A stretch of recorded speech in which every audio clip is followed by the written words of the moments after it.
Hai, nama saya Adi. Selamat malam di Sinyal. Siapin nyali.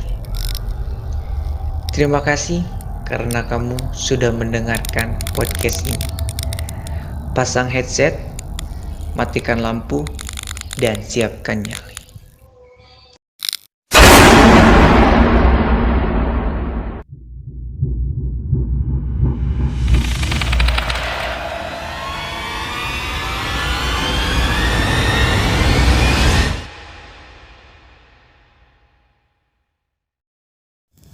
Kejadian ini terjadi bulan Maret 2021, tepatnya hari Minggu pukul 17.45 waktu Indonesia bagian Barat.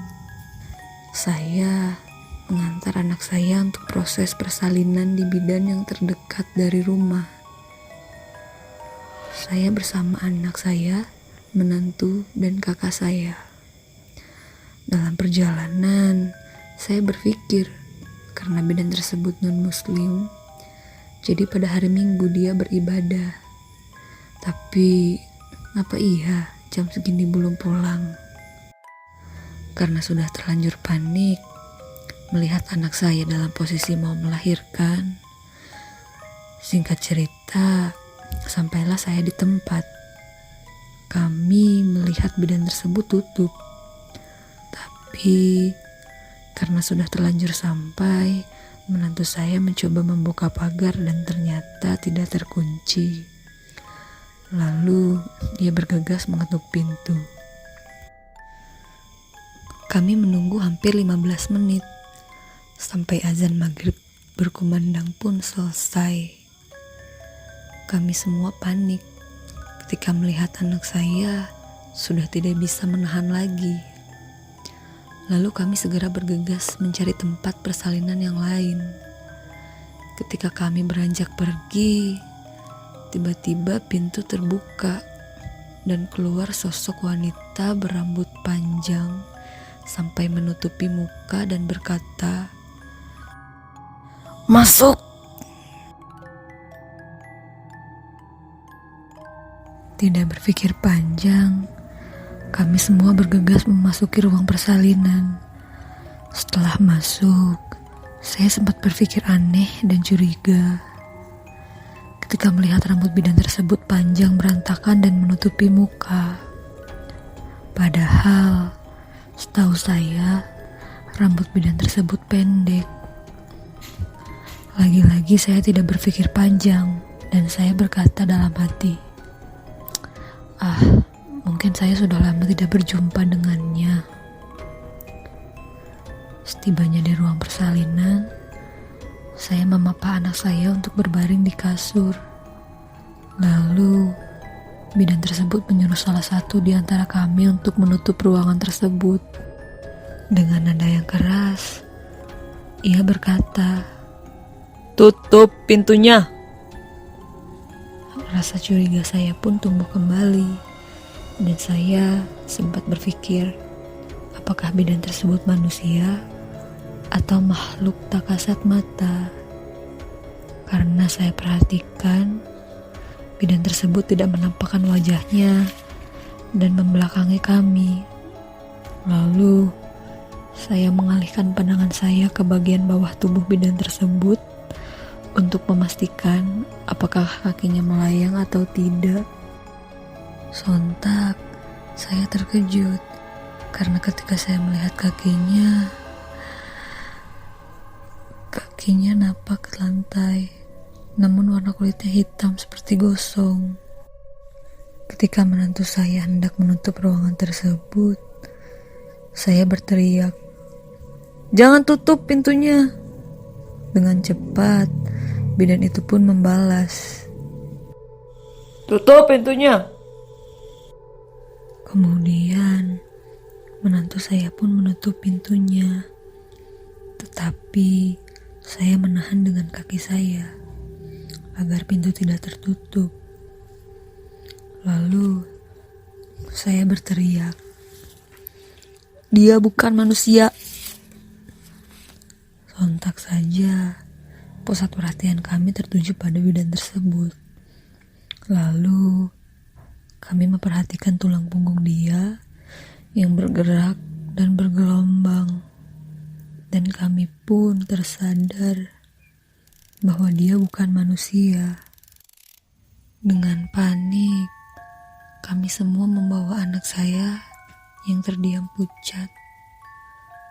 Mungkin dia melihat bidan tersebut, karena hanya anak saya yang berhadapan langsung dengan bidan. Singkat cerita, kami yang panik sudah di dalam mobil. Saya mencoba menenangkan anak saya yang ketakutan dan melotot. Dia hanya diam dengan raut wajah pucat dan tidak berkata sepatah pun. Lalu, sambil menggigil ketakutan, saya bertanya, "Dek, kamu kenapa?" Dia masih tidak menjawab. Saya terus mencoba berkomunikasi dengan anak saya. Sambil mengelus rambutnya, saya bertanya kembali, "Dek, jawab dek, kamu kenapa?" Lalu anak saya pun menjawab sambil berkata terbata-bata. Dia bilang, "Mah, dia ikut mah." Mendengar perkataan itu, saya kaget dan panik. Tiba-tiba, dek, seperti ada sesuatu yang menghantam atap mobil. Sambil terdengar suara cekikikan. Sontak saja, menantu saya memperlambat laju mobil dan berhenti di tepi jalan. Lalu, ia keluar dan melihat atap mobil. Namun, dia tidak melihat sosok tersebut. Hanya ada tanah merah di atap mobil, seperti tanah kuburan. Menantu saya pun bergegas masuk ke dalam mobil dan memberitahu hal tersebut kepada kami. Lalu, kami melanjutkan perjalanan ke rumah sakit. Di dalam perjalanan, saya panik karena anak saya tidak sadarkan diri. Dan saya berusaha membangunkannya. Sambil menepuk pipinya, saya berkata, "Dek, bangun dek, kamu gak apa-apa." Lalu, dia bangun dengan tatapan kosong dan senyum yang menakutkan. Dan dia berkata, "Kenapa pergi? Aku boleh ikut kan?" Kami semua kaget mendengar hal tersebut dan kami mencari masjid untuk meminta pertolongan.